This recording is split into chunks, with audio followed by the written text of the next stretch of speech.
76292. Captain America versus Red Hulk battle. 223 pieces. Do a little bit of box tapping.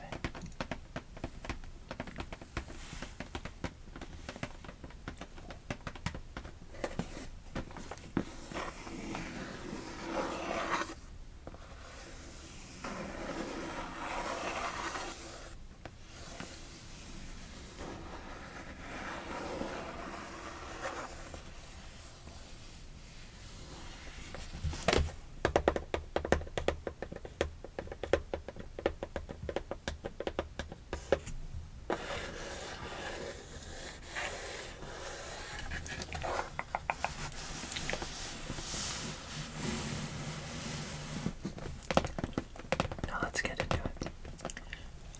Okay, I have bag number 1 laid out for us here. I would try and find a way to record it, but I think the sounds are just way too harsh right now. And I don't know how to make it so that it does the complete opposite than relax somebody. But let's get started.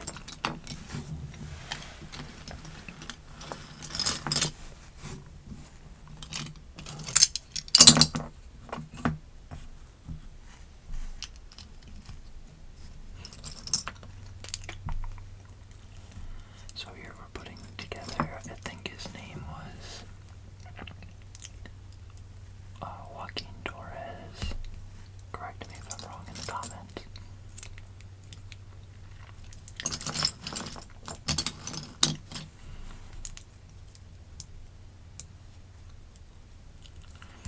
But he is the new Falcon.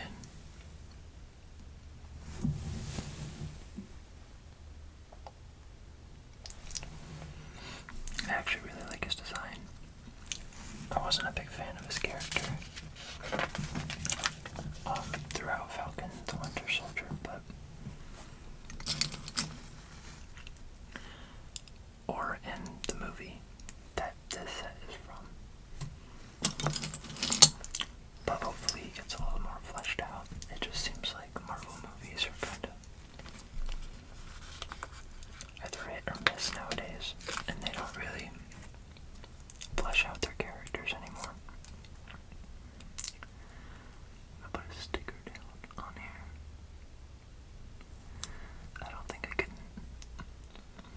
I think I could do this for years.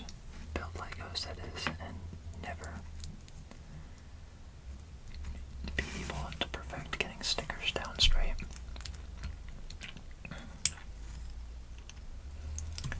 Built this little backpack, and I'll put the wings on now.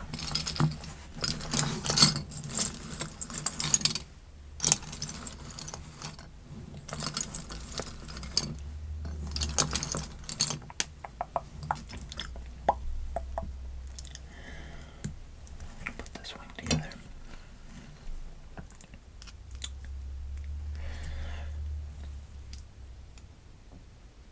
My girlfriend said to me that, or a professor said that Marvel movies aren't real cinema. And that actually got me thinking. At first I was kind of like, what do you mean?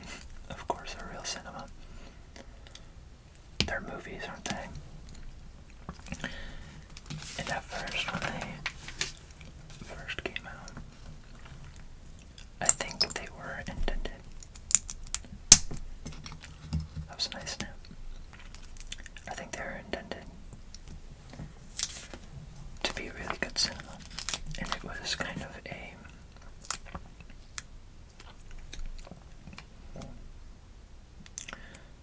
of something that they never explored before, putting comic books into movies. But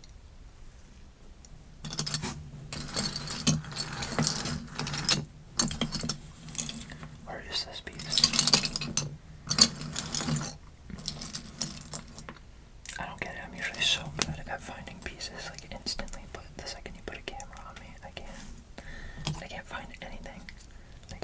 I Spy books when I was little didn't really help. Here are his wings. Looks pretty cool. Okay, now we're gonna put together the main reason that I bought this set, because let's be honest, the set itself is not too exciting. It's more so the minifigures and their collectability, but collectability, their collectability. So now we're gonna put together the Red Hulk.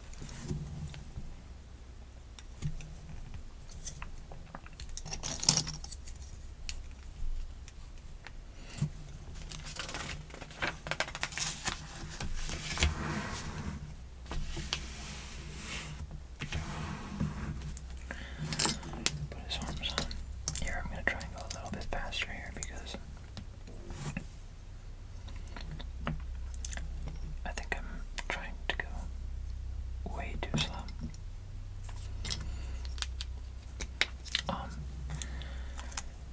But back to what I was saying, comic books aren't really, well, they are stories, but I just totally put that in the wrong spot. They are stories, but they're not really complete stories. Oh, that sounded really nice.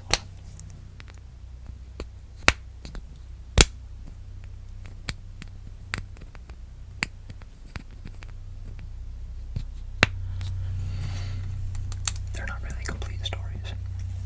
You can kind of bend the story as you wish, because they're not really complete and they don't really have a lot of character development. Here's Red Hulk, which I've been waiting for so long to get another version of him since I missed out on the, I'm just gonna throw a wild guess out there, I don't know, maybe like 2014 version of him. I don't remember what year he came out. Maybe it was like 2015, 2016. But anyways, now we finally have a new version of him, and that's really cool. And I loved him in the movie, actually, despite it not being a very good movie. Harrison Ford did very well. Now we're going to start putting together the ship itself. So I'll try and be a little bit quiet and just let the pieces make their sounds.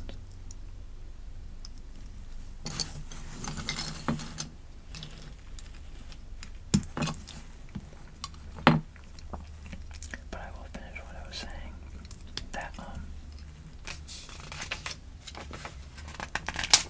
what really constitutes cinema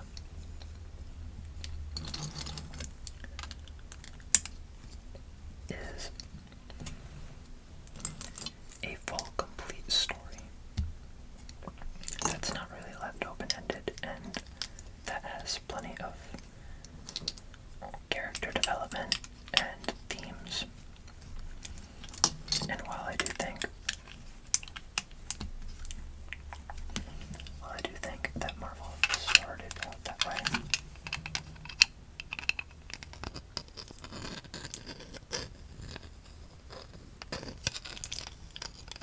just a cool piece of sound.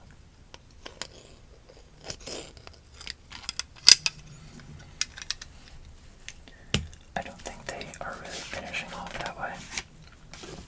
And not really finishing off because it doesn't seem like they're going anywhere. And I mean, I can't really complain because they're just kind of like feel-good movies at this point. Like,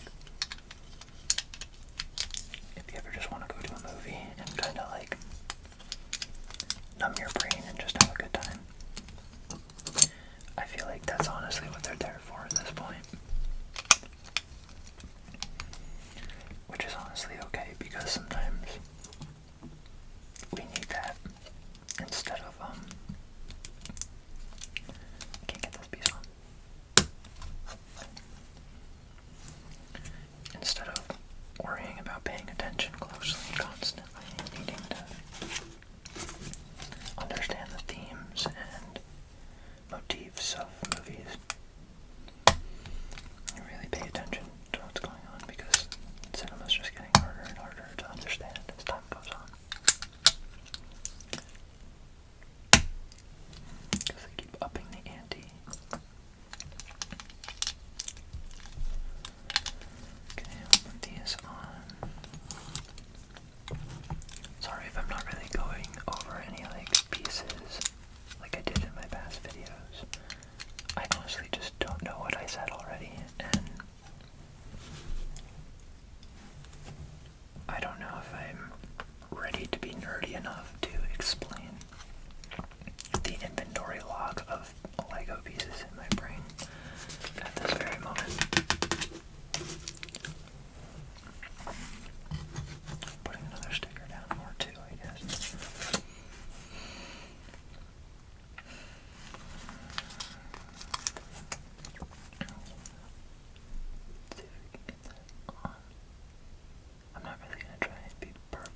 always the type of person to kind of dabble a little bit of everything. Like, I don't really...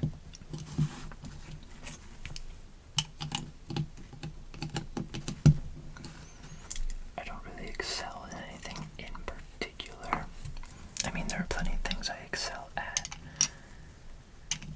but I don't ever invest myself completely into what I'm doing.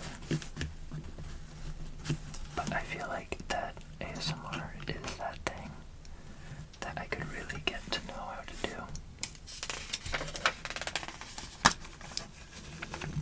And honestly, it just takes getting comfortable. Getting comfortable. Getting comfortable.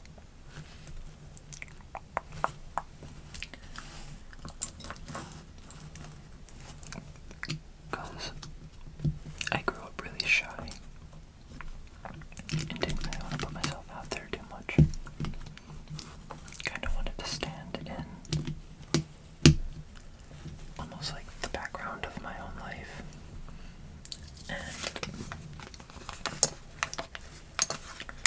I think I've realized that it's important to socialize, and it's important to put yourself out there, and it's important to live the life that you want to live. And never be afraid to do that, and never worry about what somebody else is thinking of you, because chances are you're never going to see that person again, and if you do see that person again, then that means they love you for who you are. Enough to put up with your weirdness and your nerdiness to stay with you. And those are just the types of people you want to keep in your life.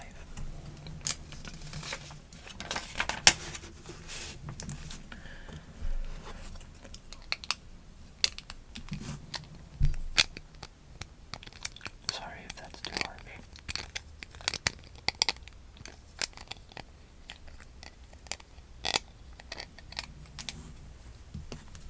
We're building the wing now.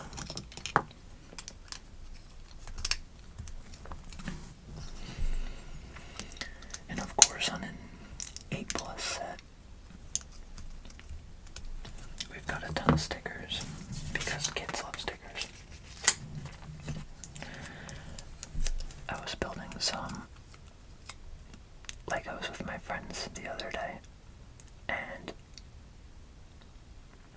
we were talking about, well, we were having like a little bit of a Lego party, kinda, I guess, and building together and just talking, which is nice because I feel like it's a really good way to just kind of sit and relax and talk.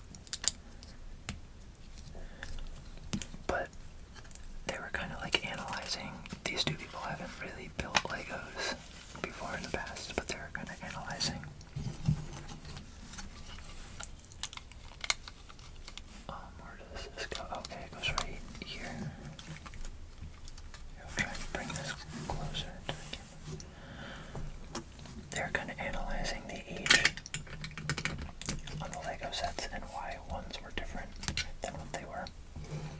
Because they thought that, well, first of all, most people think that Legos are just all for kids now, and that's just not the case.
set is aimed more towards kids, but Lego's smart, and they know that putting figures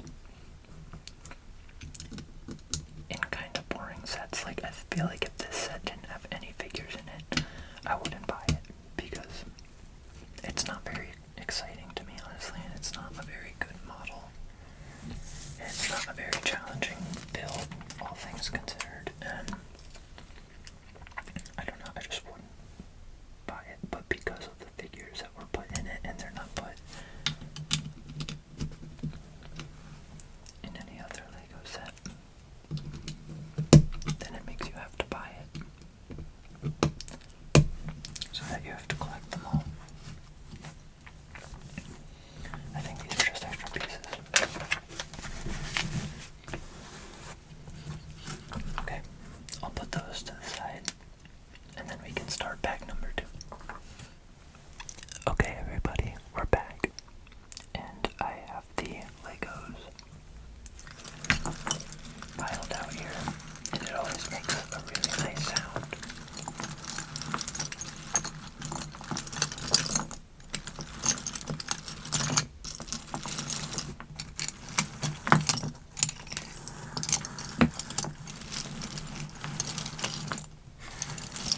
When they're first laid out.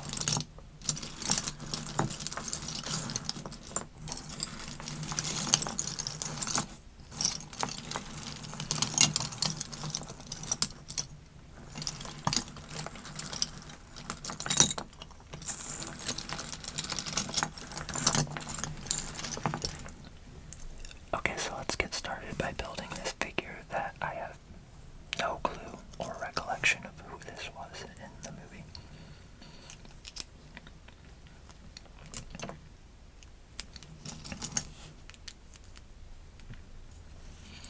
I'm trying to put the build like kind of over here so that you can see it, but like the glare from the camera is kind of reflecting off of the instructions, and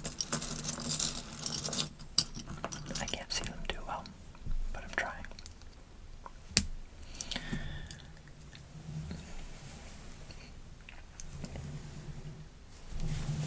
It says her name on the box as Ruth Bat Seraph, but I don't remember her from the movie, so if anybody could tell me in the comments who that is, I'd really appreciate it.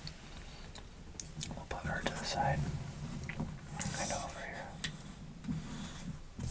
The other figures. Get started on this build. Build one of these safe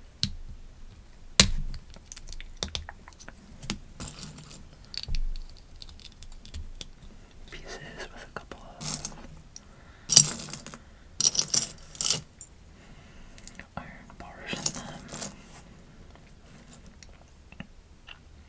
There's supposed to be 3 of these, and honestly, I can only find one right now. Oh, perfect. Right as I say that, I find them both.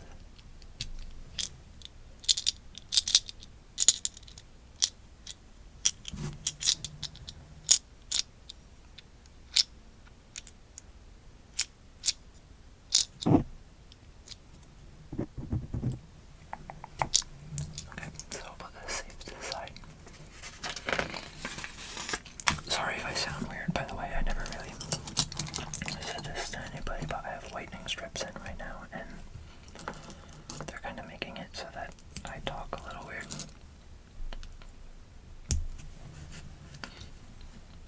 You don't understand how happy I am that my stomach is not gurgling right now. Okay, so this is also a really cool figure. I think this is technically supposed to be Sam Wilson's version of Captain America, and it's just a really cool outfit for him.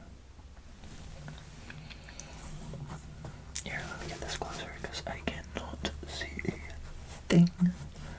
Can't see anything. Alright.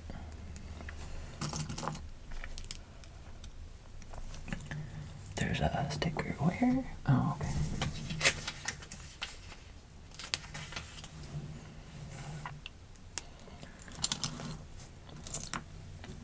I'd actually like to kind of branch out, maybe if I get more used to this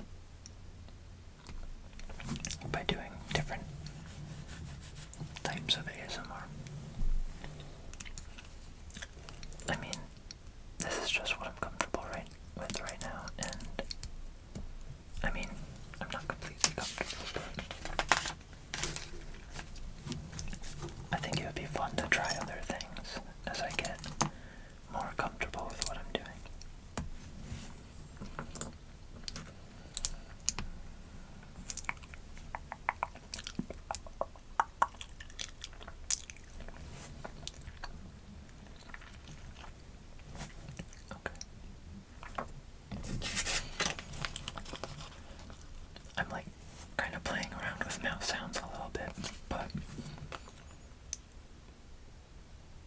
wait a second, what? That doesn't make any sense. But I know some people don't really like mouth sounds all too much. That would be my girlfriend included, so I'm refraining a little bit from doing those. And I mean, I'm never one to be like into, sorry, I've never been one into like mukbangs or mukbangs on YouTube, but some mouth sounds are okay. Like, honestly, I'd like to do a video where I'm gum chewing, because honestly, when you're gum chewing, I don't want to say you have like an excuse to not talk, because I mean, I'm having fun talking, but at the same time, I'm not really much of a talker. I'm usually pretty quiet.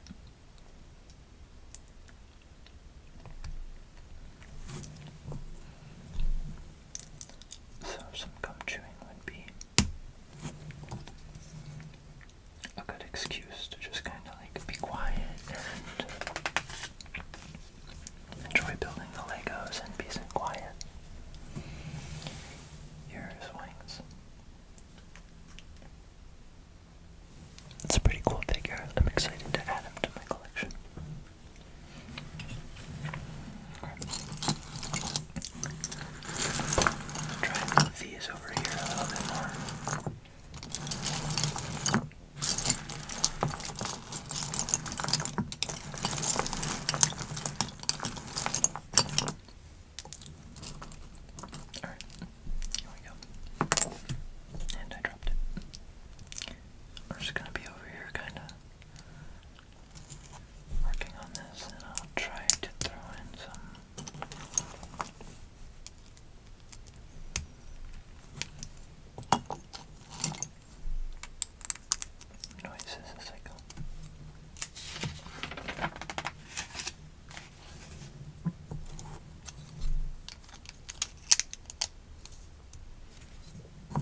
just relax and enjoy their time. There goes my stomach. I guess this time I'm actually hungry.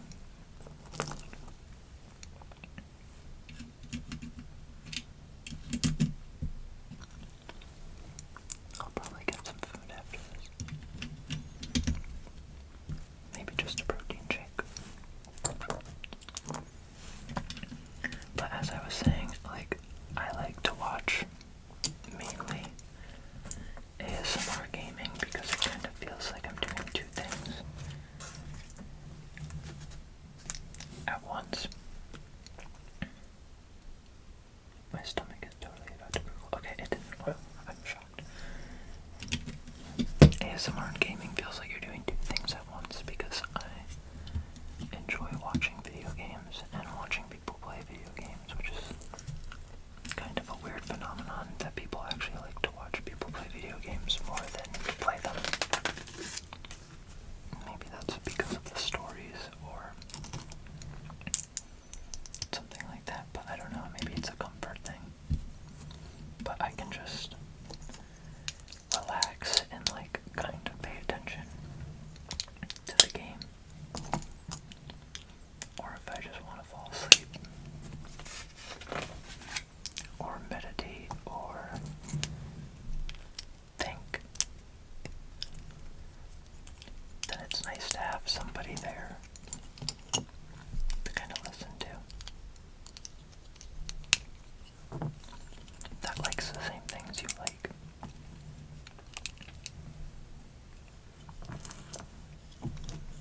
And it's really comforting to have that there.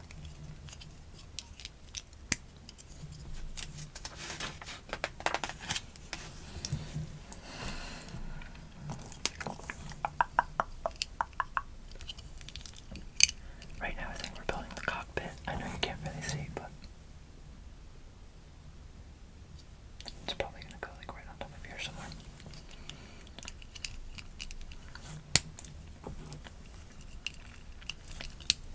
I think as I get more comfortable building on camera, it actually helps me kind of engage with the Lego set more and memorize it more because as time has gone on, I've kind of gotten so used to building Lego that I could just start it and be done with it in like, honestly, just a couple hours if it's a big set, and I will finish it being like, what did I just build? And I kind of wish I didn't have that feeling anymore. And this is kind of a nice change of pace because I feel like I'm paying a little bit more attention to what I'm doing.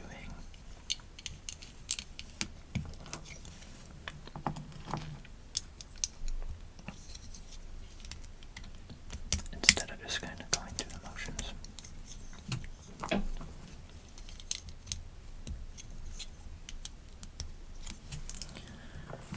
We're almost done though, which is cool. Then this set can sit on a shelf for all eternity, and I can look at it sometimes and be like, hey, I remember when I built that. That's pretty cool.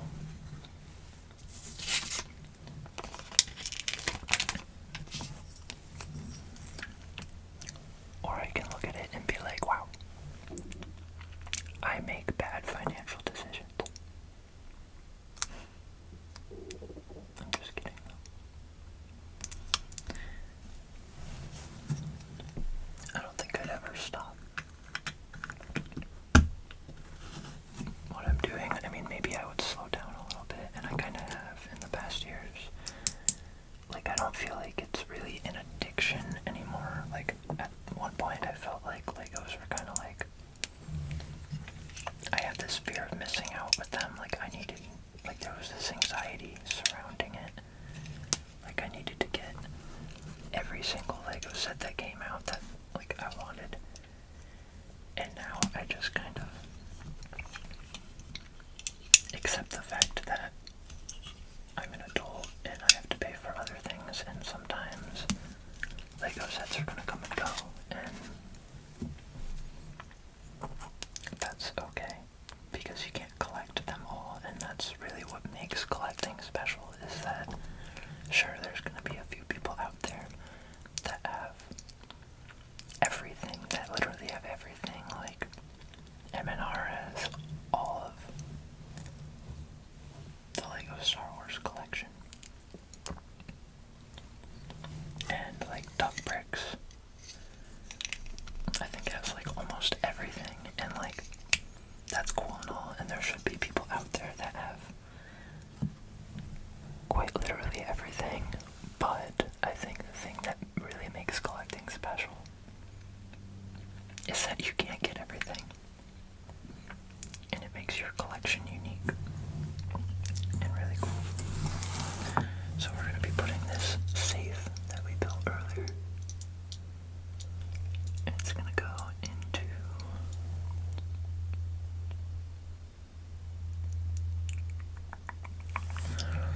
well, first we're going to put this down.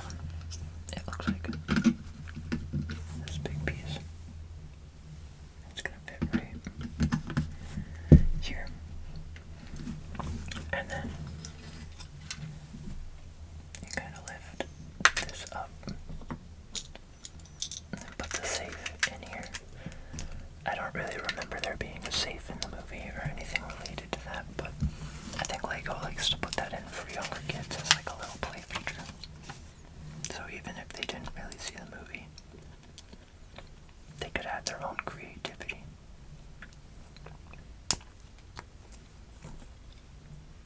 Now we're just going to add the thruster to the back.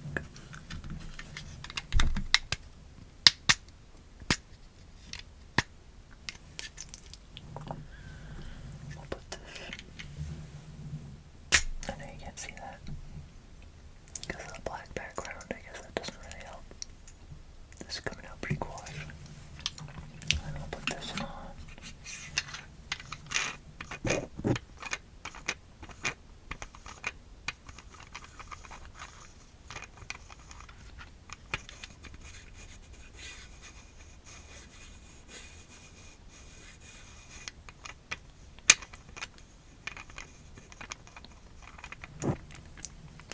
That's a really nice sound. The spinning sound. Okay. Let me know in the comments if you want me to make more sounds. I feel like I don't really do it enough, but, or I feel like